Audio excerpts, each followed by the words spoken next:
In brief, on May 4, the Russian government cut off gas supplies to Britain and Japan. These two unfriendly countries were producing and selling our gas on Russian territory, while simultaneously imposing sanctions against Russia.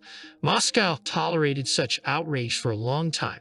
However, the patience of the Russian leadership finally ran out.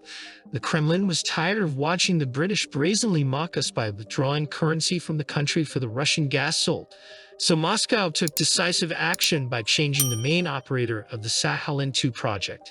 Instead of the foreign company Sakhalin Energy, Gazprom's Russian subsidiary Sakhalin Energy became the operator. British Shell, which owned 27% of the project, did not agree with this decision and withdrew from the project, selling its stake. However, Moscow promised to pay compensation, but so far Shell has not received any money and its requests to Gazprom remain unanswered. As it turned out later, the Russian president authorized Shell to pay its share, but with deduction of some damage allegedly caused by the company to the Siberian ecologists. However, it is not known what kind of damage we are talking about, as no audit has been conducted. Knowing Russia's diligence, the British will be waiting for this money, if not forever, then certainly for a very long time. The Shell management tried to be indignant and threatened to sue in Stockholm arbitration, but they were quickly reminded that since June 30, 2022, only the decisions of Russian courts are valid for Russia. Thus, Britain was left both without money and without Russian gas. And since Shell sold gas to Japan, that country's share of our gas imports fell by 44%.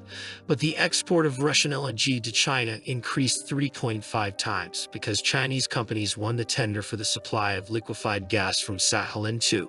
The Japanese were very surprised to learn that China will now develop Russian gas fields instead of Shell. The new operator of Sakhalin-2 held a tender for LNG supply in March, and no Japanese company participated in this tender, which was authorized by the Russian government. As a result, in April, Japan lost its lead in Russian gas imports. So far, supplies to South Korea have not changed. But if Seoul follows Japan's unfriendly course, the gas valve will be cut off to it as well. Moreover, the Russian leadership is already considering the possibility of building a gas pipeline bypassing South Korea. The situation in Korea is not unambiguous yet. Its leader Takei is a relatively sane politician and maintains friendly relations with Russia. Besides, he has considerable interests in energy and agriculture, and the rustling of Russian and Chinese banknotes undoubtedly pleases the successor of the Golden Horde. In any case, he will have to find a compromise with Putin. A completely different matter is Mongolia, which, having succumbed to the West's entreaties, has joined the work of creating a future confrontation with Russia. At the same time, the Mongolian authorities want to preserve cooperation in the gas sector and are pushing for a gas pipeline to be built through their territory in order to receive dividends for gas transit to China.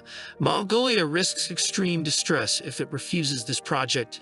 It will be left without cheap gas, and the U.S., having gained control over its territory, will only shovel out all the resources and give nothing in return. Is it so incomprehensible to Mongolians that the West will never be a benefactor for them? Can't they analyze recent events and draw the appropriate conclusions? So much has happened in the world that it is time to realize the new realities. Our closest allies have long ago adapted to the changed situation and have no illusions about the future with the Western Bloc. Meanwhile, the Russian leadership has enough leverage to influence Mongolia. So far, we have not resorted to extreme measures, but if our neighbors continue to persist, we will have to take them seriously. Apparently, they still do not realize the abyss they are pushing themselves into by continuing to cling to their hypocritical friendship with the West. The United States will certainly not ignore the tense situation, but for now it has limited resources to change the balance of power in its favor. Not only Russia is interested in this, but also China. Beijing will never allow the Americans to destroy Russia, because then the U.S. will have unique opportunities to conduct operations without its own contingent. Although the struggle for Taiwan has now moved to the background, it is still present in the minds of inadequate American politicians. They are just waiting for a convenient moment to bring the global confrontation to a whole new level. In fact, the Americans need a new Marshall Plan to revitalize their economy. And in any case, Beijing appreciated the lesson that Vladimir Putin taught the Mongols. Ulaanbaatar is eager for the Russian gas pipeline to China to pass through its territory. The news of a possible alternative pipeline route should make Asian friends think hard about with whom it is better to partner. Thank you for watching this video. If you liked it, please give it a like, subscribe to the channel, and turn on the bell so that you don't miss new interesting videos. I wish you peace, prosperity, and all the best.